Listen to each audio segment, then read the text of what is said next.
Welcome class. आज हम लोग सॉलिड स्टेट को आगे कंटिन्यू करेंगे। ठीक है, पिछले वीडियो में हमने जाना कि जो क्रिस्टलाइन सॉलिड होते हैं वो कितने टाइप के होते हैं, और उसी के बाद अब हम डिस्कस करने वाले हैं क्रिस्टल लैटिस।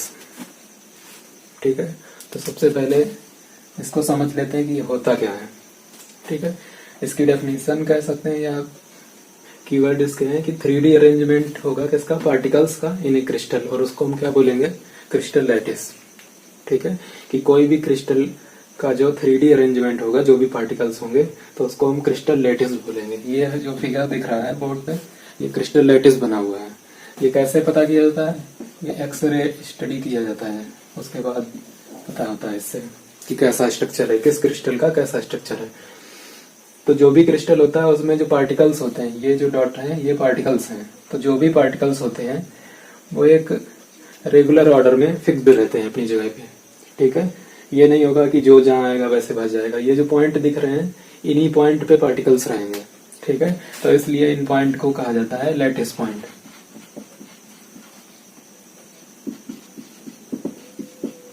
ये ध्यान रखना है। ठीक है, इस पूरे सिस्टम को क्या बोलेंगे, क्रिस्टल लैटिस, और ये जो पार्टिकल्स जिन पे रहते हैं उनको क्या बोलेंगे, लैटिस पॉइंट। ठीक है, इसमें बहुत ज्यादा कुछ है नहीं। उसके बाद जो इसमें सबसे इम्पोर्टेंट है वो हमें देखना है। ठीक है, देख रहे होंगे कि ये एक बड़ा सा बॉक्स दिख रहा है, 3D बॉक्स, और इसमें कई सारे छोटे छोटे बॉक्स दिख रहे हैं। ठीक है, इसको बनाते कैसे हैं, तो वैसे तो बहुत आसान है। ये तो बचपन में खूब बनाया होगा कॉपी में। ठीक है, ये क्यूब बना लेते हैं। ठीक है, और इनको ऐसे डिवाइड कर दो आधे आधे पार्ट, इसको यहाँ से ऐसे, इसको यहाँ से ऐसे, इधर भी कर दो।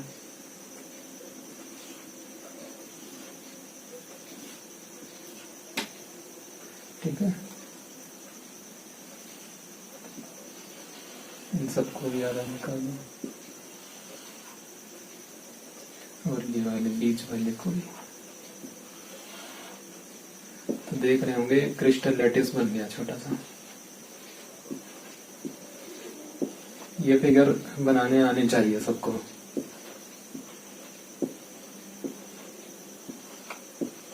और ये जो पार्टिकल्स दिख रहे हैं ये हो गए हमारे लैटिस पॉइंट, और जो ये पूरा जाल जैसा दिख रहा है ये हो गया हमारा क्रिस्टल लैटिस। एक सेकेंड।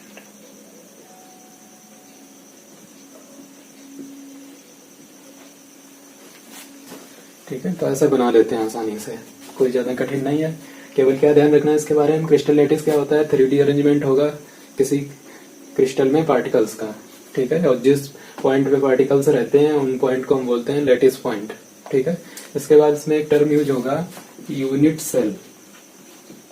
ठीक है, ये टर्म इम्पोर्टेंट है, इसको समझ लो तो समझो ये चैप्टर तुम्हारा यहीं से एक तरीके से स्टार्ट हो जाएगा, या यहाँ से अच्छे से समझ पाएंगे। अब यूनिट सेल क्या होता है, तो यूनिट सेल को हम ऐसे समझ सकते हैं कि जैसे कि कोई मॉलिक्यूल होता है। ठीक है, वो किससे बना होता है, एटम्स होते हैं उसमें जितने भी होंगे, वैसे ही ऐसे समझ लो कि ये एक हमारा ये कोई क्रिस्टल है। ठीक है, क्रिस्टल लैटिस है, और उसमें कई सारे यूनिट सेल है। ठीक, या ये कहो कि यूनिट सेल जो है वो क्रिस्टल लैटिस का सबसे छोटा पार्ट है जिसका हमें स्टडी करना है। ठीक है, क्रिस्टल लैटिस का सबसे छोटा पार्ट जिसका हमें स्टडी करना है उसको हम क्या बोलेंगे, यूनिट सेल। ठीक है,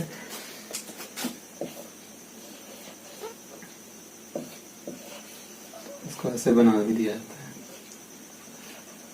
ठीक, अब दिख रहा होगा इसमें कई सारे यूनिट सेल दिख रहे हैं। एक ये वाला बॉक्स हमें दिख रहा होगा,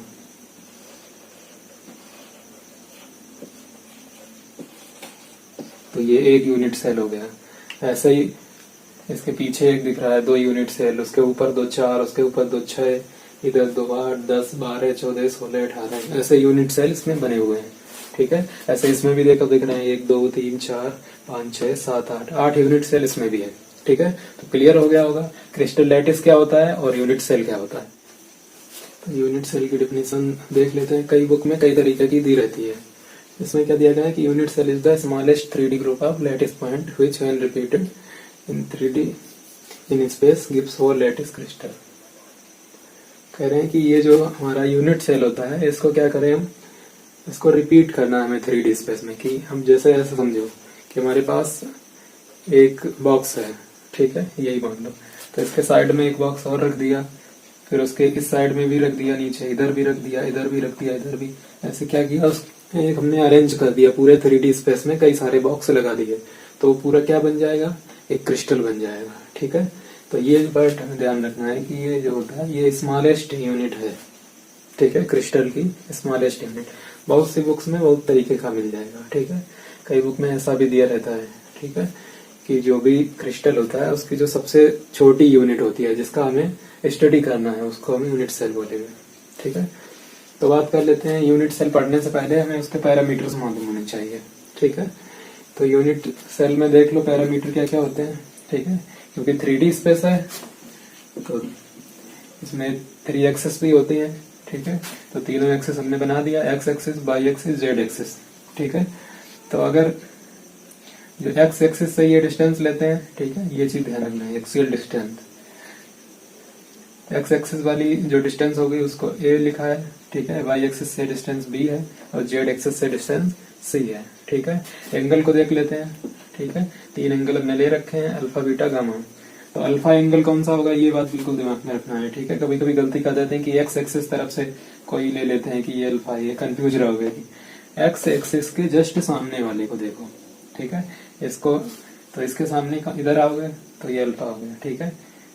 तो उसके बाद आएगा बीटा, तो वाई एक्सिस पे, तो वाई के अपोजिट पहुंच जाओ तो देखो बीटा हो गया, जेड के अपोजिट आओगे तो गामा हो जाएगा। एक्सिस चाहे जैसी हो, दिमाग में केवल यही रखो, ठीक है, कि अगर अल्फा है तो वो कहाँ पे होगा, वाई और जेड के बीच में होगा, ठीक है। ऐसे बीटा होगा वो एक्स और जेड के बीच में होगा, गामा होगा वो एक्स और वाई के बीच में होगा, ठीक है। तो ये हमारे होगा यूनिट सेल और उसके पैरामीटर, ठीक है। अब बात आती है कि यूनिट सेल कितने टाइप का होता है, ठीक है। तो अभी हमें यहाँ पे 7 टाइप की क्रिस्टल सिस्टम पढ़ने हैं यूनिट सेल के, ठीक है। बात करें यूनिट सेल के टाइप की तो ये टोटल 4 टाइप के होते हैं, ठीक है। सबसे पहला इसमें होता है प्रिमिटिव यूनिट सेल, ठीक है। इसको और भी नाम दिए जाते हैं, सिंपल यूनिट सेल भी कह देते हैं या फिर बेसिक यूनिट सेल भी कहते हैं, ठीक है। इसमें होता क्या है कि जो भी हमारा यूनिट सेल होता है उसमें जो पार्टिकल्स होंगे वो कहाँ पे होंगे, केवल कॉर्नर पे। तो यही इसकी डेफिनेशन भी हो गई कि ऐसा यूनिट सेल जिसमें पार्टिकल्स केवल कॉर्नर पे प्रेजेंट रहेंगे तो उसको हम बोलेंगे प्रिमिटिव यूनिट सेल या सिंपल यूनिट सेल, ठीक है। जो भी ये दिख रहे हैं ये सब हमने यूनिट सेल बना रखे हैं, ठीक है। कौन से, प्रिमिटिव यूनिट सेल। और ये primitive unit cell total 7 type के होते हैं, ठीक है। ब्रेविस एक साइंटिस्ट थे, उन्होंने इसको, जो भी हमने पीछे बात की थी पैरामीटर की, यूनिट सेल के पैरामीटर्स की, जो डिस्टेंस और जो एंगल की बात की थी, उसी के आधार पे ब्रेविस ने इनको 7 टाइप में डिवाइड किया है, ठीक है। तो ये जो पूरे दिख रहे हैं 7 टाइप, इनको ब्रेविस क्रिस्टल भी कहा जाता है, ठीक है, या ब्रेविस सिस्टम भी कहते हैं। तो ये चीजें ध्यान रखना है। सबसे पहले देखो इसमें नंबर फर्स्ट पे आता है क्यूबिक यूनिट सेल, ठीक है। क्यूबिक यूनिट सेल हम कौन से पढ़ रहे हैं, प्रिमिटिव में, ठीक है। क्यूबिक यूनिट सेल में क्या होता है, क्यूब दिख रहा है, क्यूब के बारे में तो हमें मालूम है कि जो साइड होती हैं सब एक दूसरे के इक्वल होती हैं, ठीक है, और एंगल भी कितना होता है सब जगह पे 90 डिग्री। तो उसी हिसाब से इसके देखो एक्सियल डिस्टेंस के बारे में ABC भी बताया था क्या होता है, अल्फा बीटा के बारे में भी बात की थी। तो ABC तीनों क्या होंगे, आपस में बराबर होंगे और अल्फा बीटा गामा की वैल्यू कितनी होगी, 90 डिग्री। तो इसके बारे में हमें ध्यान रखना है कि जो क्यूबिक यूनिट सेल होता है उसमें जो डिस्टेंस होती है वो सब इक्वल होती है, एक्सियल डिस्टेंस और एक्सियल एंगल जो होते हैं वो सबके सब 90 डिग्री के होते हैं, ठीक है। उसके बाद दूसरा टाइप होता है इसका टेट्रागोनल यूनिट सेल, ठीक है। टेट्रागोनल यूनिट सेल में क्या होता है कि 2 साइड इक्वल होंगी, ठीक है, एक तो ये वाली और एक ये, ऐसे ये दिख रहे हैं तो इनमें यही साइड इक्वल है, ऐसे ये वाली, ठीक है। ये जो ये दिख रही है हाइट पे ये इक्वल नहीं है, ठीक है। तो कौन कौन सी इक्वल है, ए और बी इक्वल होती है, सी इक्वल नहीं होगी, ठीक है। दिमाग में रखना है टेट्रागोनल में ए बी इक्वल रहेगा, सी इक्वल नहीं रहेगा, लेकिन एंगल कितने होंगे, एंगल सब बराबर होंगे और 90 डिग्री के होंगे, ठीक है। दूसरा टाइप हो गया, इसमें भी क्या होंगे, जो पार्टिकल्स होंगे वो कहाँ पे होंगे, कॉर्नर पे। तीसरा हमारा होता है आर्थोरोम्बिक, ठीक है। आर्थोरोम्बिक में क्या होगा कि ए बी सी तीनों जो होंगे वो अलग अलग होंगे, ठीक है। ए की वैल्यू बी के बराबर नहीं होगी और बी की वैल्यू जो होगी वो सी के बराबर नहीं होगी, ठीक है। ये चीज हमें ध्यान रखनी है, तीनों वैल्यू जो होंगी एक दूसरे के इक्वल नहीं होंगी, ठीक। और एंगल की बात करें तो एंगल जो होंगे वो सब 90 डिग्री के होंगे, ठीक है। तो 3 टाइप हमारे हो गए। चौथा टाइप होता है रोम्बोहेड्रल। रोम्बोहेड्रल में क्या होगा कि इसमें जो साइड होंगी वो तो इक्वल होंगी, ठीक है। ए बी सी दिख नहीं रहा, लेकिन स्ट्रक्चर को थोड़ा सही से बनाएंगे या बुक में देखेंगे तो अच्छा दिखेगा, ठीक है। ए बी सी तीनों इक्वल होते हैं और इनका जो एंगल होता है वो भी इक्वल होता है, ठीक है, लेकिन 90 डिग्री नहीं होगा, ठीक है। ये चीज ध्यान रखें। इक्वल इनमें क्या था, इक्वल थे और 90 थे, इसमें क्या है इक्वल तो है लेकिन 90 डिग्री नहीं है। उसके बाद नेक्स्ट आ जाते हैं हम लोग, नंबर 5 आता है हमारा मोनोक्लाइनिक, ठीक है। मोनोक्लाइनिक में क्या होगा कि कोई भी साइड जो होगी वो इक्वल नहीं होगी, ठीक है। A is not equal to B, is not equal to C, और 2 एंगल इक्वल होंगे, अल्फा और गामा, ठीक है। कितने कितने के होंगे, 90 डिग्री के होंगे, और जो बीटा होगा वो इक्वल नहीं होगा। यहाँ पे लिख दिया कि 120 के इक्वल नहीं है, ठीक है, क्योंकि अभी आगे दिखेगा 120 का, तो इससे कंफ्यूज नहीं होंगे, ठीक है। 2 एंगल 90 के हैं लेकिन जो तीसरा एंगल है वो 120 का नहीं है, ठीक। हमारा अगला आता है, ये जो स्ट्रक्चर है ये है हेक्सागोनल,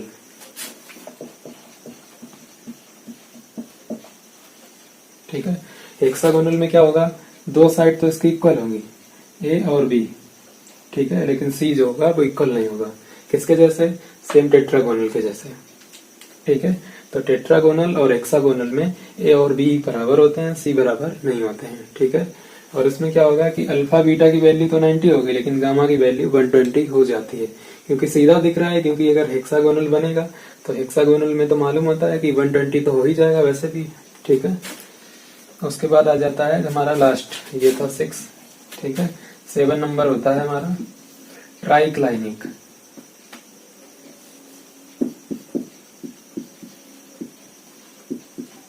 ठीक है। इसमें क्या होता है, इसमें कुछ भी इक्वल नहीं होता है, ठीक है।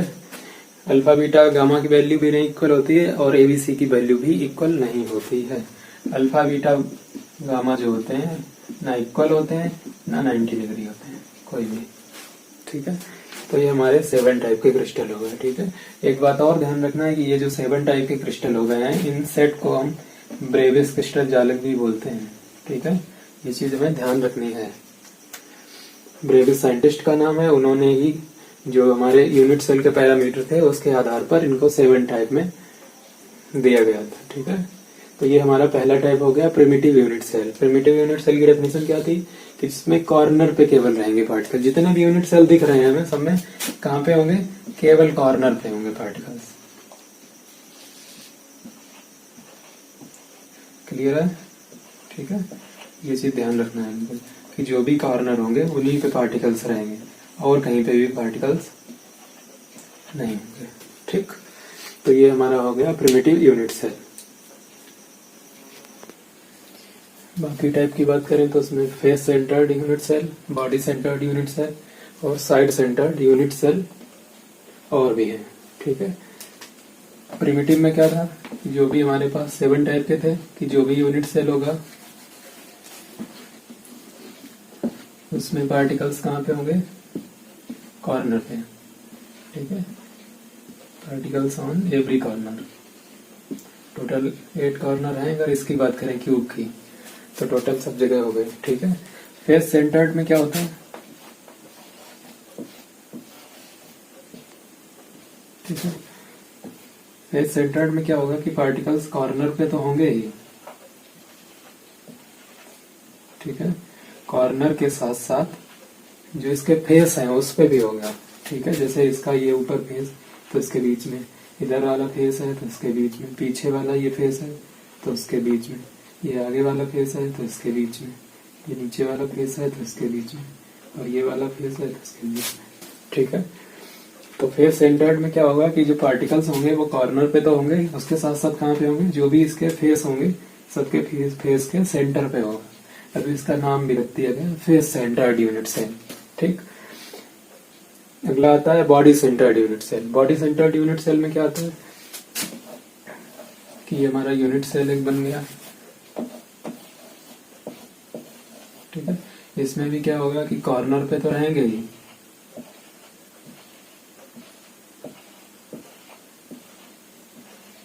लेकिन क्या होगा इसके बीचों बीच में एक इसकी बॉडी में सेंटर पे रहेगा, तभी इसका नाम हो गया बॉडी सेंटर्ड। बॉक्स टाइप का है, कॉर्नर पे भी बॉल्स हैं और उसके बीच में एक बॉल रखी है। ठीक है, तभी इसको कहा गया है बॉडी सेंटर्ड। लास्ट वाला आता है हमारा साइड सेंटर्ड। ठीक है, ये थोड़ा अलग टाइप का है।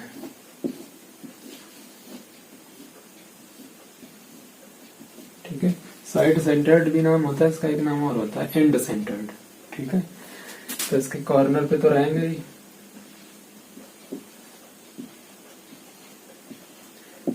कॉर्नर के साथ साथ में इसके दो फेस पे रहते हैं बीच में। ठीक है, अगर ऊपर वाले फेस पे बीचों बीच में है तो नीचे वाले फेस में रहेगा, अपोजिट वाले। ठीक है, अगर इन दोनों में ना होता तो इधर इधर होता।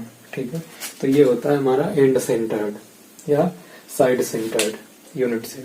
तो ये हमारे हो गए चारों टाइप के यूनिट सेल। ठीक है, इसमें हमने 7 टाइप के जान लिए, क्योंकि यही हमारे सिलेबस में केवल इतना ही है। ठीक है, उसके बाद ये चीजें बता दी हैं तो इनके बारे में भी और चीजें जानेंगे। ठीक है, हम लोग अब केवल क्यूबिक यूनिट सेल पढ़ेंगे।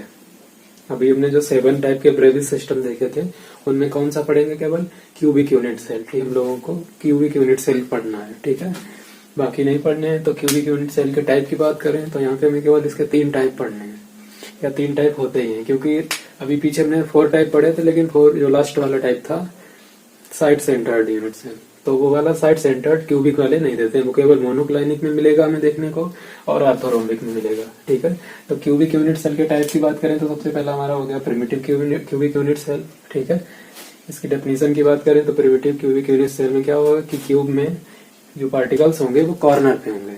ठीक है, तो ये तो हो गई इसकी डेफिनेशन। यहाँ से एक क्वेश्चन ये भी आ जाता है कि इसमें नंबर ऑफ पार्टिकल्स कितने हैं। तो हम देखेंगे कि कॉर्नर कितने हैं, 8 कॉर्नर है, तो ऐसे बोल देते हैं कि 8 पार्टिकल्स होंगे, लेकिन 8 पार्टिकल्स नहीं है। क्यों नहीं है, क्योंकि पार्टिकल्स जो होते हैं वो ऐसे नहीं रखे होते हैं, पार्टिकल्स जो होते हैं वो कुछ ये रखे होंगे ऐसे। ठीक है, पूरे ऐसे रहते हैं बड़े। ठीक है, ऐसे पीछे भी होंगे। ठीक है, इसके इधर रहेगा, इसके इधर रहेगा, ऐसे इसके पीछे भी रहेगा और इसके पीछे भी रहेगा। ठीक है, यानी 4 बॉल अगर हम रखें इनको एक जगह और उसके ऊपर 4 बॉल और रख दें। ठीक है, ये चीज ध्यान रखेंगे कि यहाँ पे 4 गेंदें हम रख लें और उसके ऊपर 4 गेंदें और रख लें तो हमारा कुछ इस टाइप का बन जाएगा। फिर क्या करेंगे कि उससे हम क्या करेंगे, क्यूब काट लेंगे। ठीक है, तो जो बाहर वाली बॉल्स होंगी वो तो कट जाएंगी। ठीक है, बॉल्स को हम पार्टिकल्स मान के चलेंगे। ठीक है, पार्टिकल्स को हमने स्फेयर टाइप का मान लिया, तो दिमाग में रखें जब भी बॉल्स बोले तो उसको हम पार्टिकल ही समझेंगे। ठीक है, तो हमने क्या किया, यहाँ से बाहर वाले हिस्से जो थे वो काट दिए इसके। तो बाहर वाले हिस्से काटने से क्या होगा कि जो पार्टिकल थे या जो बॉल्स थी कुछ पार्ट अंदर रह गया, बाकी जो एक्स्ट्रा वाला था वो बाहर से निकल गया। तो बात आती है कि कितना पार्ट अंदर रहेगा। वैसे तो हम गिन लेते कॉर्नर की 8 कॉर्नर है तो 8 पार्टिकल हो गए, लेकिन यहाँ पे क्या है कि बाकी एक्स्ट्रा पार्ट कट गया। अब जो अंदर बचा है वो कितना बचा है, तो कुछ चीजें हमें दिमाग में रखनी है कि जब भी यूनिट सेल की बात करेंगे अगर पार्टिकल जो होगा वो कॉर्नर पे होगा। ठीक है,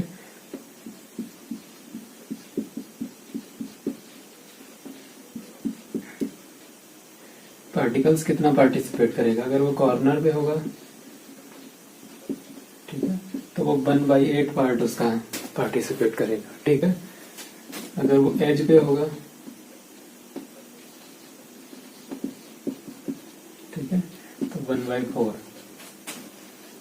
ठीक है, अगर वो फेस पे होगा तो 1/2 कंट्रीब्यूट रहेगा उसका या कंट्रीब्यूशन रहेगा। और उसके बाद अगर वो सेंटर में रहेगा बॉडी के तो पूरा 1 रहेगा। ठीक है, और भी कहीं हो सकता है। ठीक है, तो इतनी बातें हमें ध्यान रखनी पड़ेंगी। ठीक है, पार्टिकल्स का जो कंट्रीब्यूशन रहेगा ठीक है वो कितना कितना रहता है ये हमें ध्यान रखना है। कॉर्नर पे 1/8 रहता है, एज पे 1/4 रहता है, फेस पे 1/2 रहता है और सेंटर पे पूरा 1 रहेगा। तो इसमें टोटल देखो, अगर इसके नंबर ऑफ पार्टिकल्स निकाल लो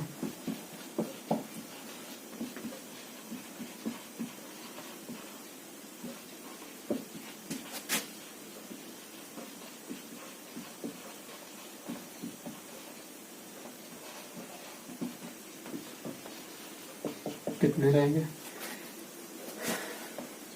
पहले तो निकालो कहाँ कहाँ पे हैं पार्टिकल्स। 8 पार्टिकल्स कहाँ पे हैं, ऑन कॉर्नर पे, ठीक है। तो 8 पार्टिकल्स जो कॉर्नर पे होते हैं वो कितना कंट्रीब्यूट करेंगे, 1/8, तो कितना आ गया 1, ठीक है।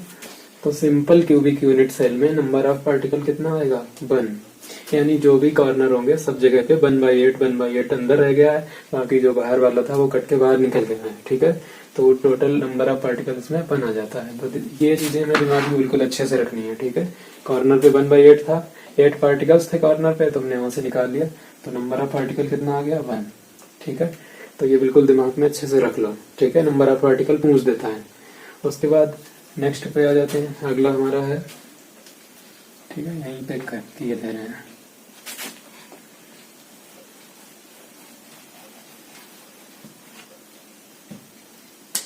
हमारा सेकेंड आता है बॉडी सेंटर्ड।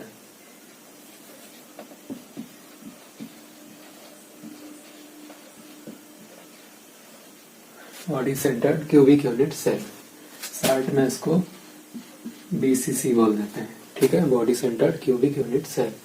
तो बॉडी सेंटर्ड कैसा होता है, पहले तो इसकी डेफिनेशन बना लेते हैं।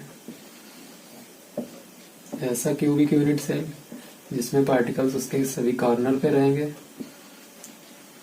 ठीक है, और नाम से ही पता चल रहा है, और कहाँ पे होगा, बॉडी के सेंटर में, ठीक है। ये बॉक्स है और इसके बीच में एक बॉल रख दिया, ठीक है। तो अब नंबर ऑफ पार्टिकल फिर से निकालते हैं, ठीक है। अब इमेजिन करो यहाँ पे कि जो अंदर वाला पार्टिकल यानी अंदर हमने बॉल रखी है वो तो कंप्लीट पूरा है, तो वो तो हो गई सेंटर में, तो सेंटर का कंट्रीब्यूशन तो 1 हो जाएगा। लेकिन जो कॉर्नर पे बॉल रखी थी वो तो कट के बाहर निकल गई, जैसे इस कॉर्नर पे ऐसे बॉल रखी है, तो ये तो इतना पूरा निकल गया, ठीक है। अंदर कितना बचा 1/8, ऐसे इस कॉर्नर पे रखी हो गई तो ऐसे निकल गया, तो कितना बचा 1/8। तो ये ध्यान रखना है, ठीक है। तो नंबर ऑफ पार्टिकल्स की बात करेंगे इसमें, तो कितने आएंगे,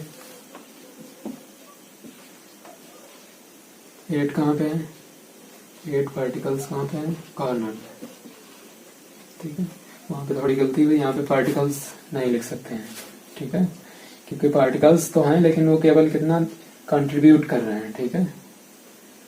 हम यहाँ पे नंबर ऑफ पार्टिकल्स पहले निकाल रहे हैं, तो अपनी लैंग्वेज सेट कर लेंगे, ठीक है। 8 कहाँ पे है, कॉर्नर पे, ठीक है। उसके बाद 1 कहाँ पे है, सेंटर में, ठीक है। तो 8 कॉर्नर पे कंट्रीब्यूशन कितना होता है 1/8, सेंटर में कितना होता है 1, तो यहाँ से कितना आ जाएगा 1 + 1, नंबर ऑफ पार्टिकल्स कितने आ गए 2, ठीक है। तो body centred cubic unit cell क्या होते हैं कि सभी कॉर्नर पे पार्टिकल्स रहते हैं और इसके सेंटर में रहता है, ठीक है। सेंटर में जो होता है उसका कंट्रीब्यूशन 100% होता है, पूरा 1 रहता है, और जो कॉर्नर पे होते हैं उनका कंट्रीब्यूशन जो होता है वो 1/8 रहता है, ठीक है। तो ये हमारा हो गया बॉडी सेंटर। नंबर लास्ट आता है हमारा तीसरा, face centred cubic unit cell, ठीक है। इसको शॉर्ट में बोल देते हैं FCC, ठीक है। अब फेस सेंटर्ड है तो कॉर्नर पे सब जगह पार्टिकल्स रहते हैं, और जितने भी फेस हैं, ठीक है, 6 फेस होते हैं क्यूब में, तो सभी फेसेस पे पार्टिकल रहेगा फेस के सेंटर में,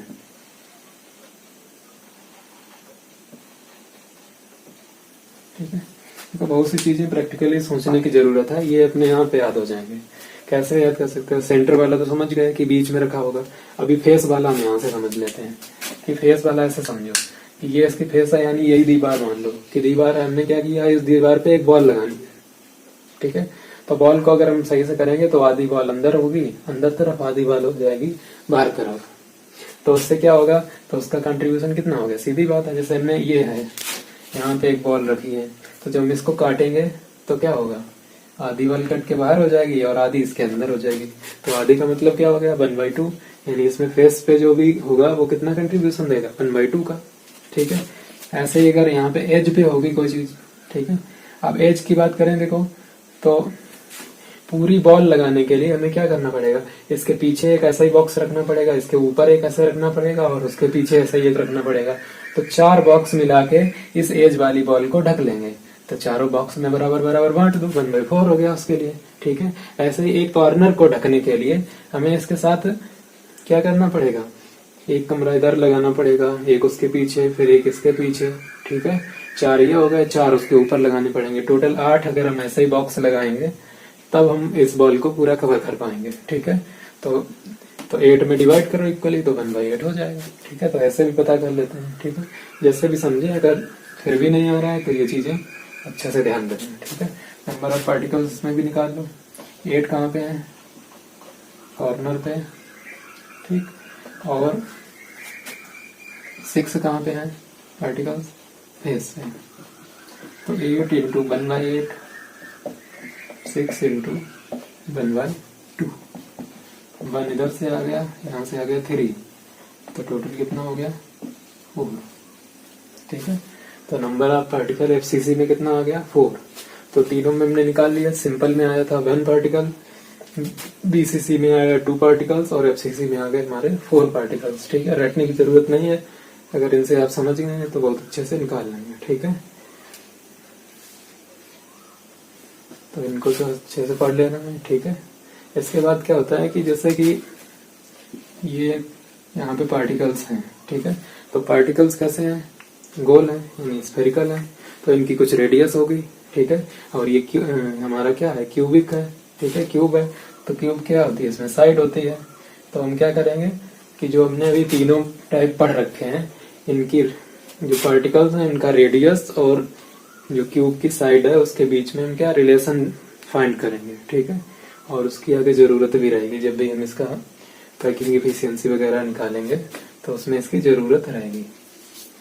ठीक है, इसके आगे का टॉपिक कल डिस्कस करेंगे, क्योंकि रात के 1 बज चुके हैं। ठीक है, और बहुत ज्यादा टेंशन लेने की जरूरत नहीं है, क्योंकि धीरे धीरे पूरा टॉपिक हो जाएगा। ठीक है, क्योंकि अभी तो पता ही नहीं है कि कभी लॉकडाउन खुलेगा, क्या होगा। ठीक है, अगर देखा जाए तो इससे बचने का एक ही तरीका है कि हम लोग घर पर सुरक्षित रहें। ठीक है, बचाव ही एकमात्र वैक्सीन है। अभी तक वैक्सीन बनाने में बहुत जगह रिसर्च भी चल रही है, लेकिन अभी अगर कहा जाए तो बचाव ही हमारे लिए वैक्सीन की तरह है। मास्क लगाकर या कुछ करके हम बहुत ज्यादा आराम से इधर उधर टहलें, घूमे फिरे तो कुछ नहीं होगा।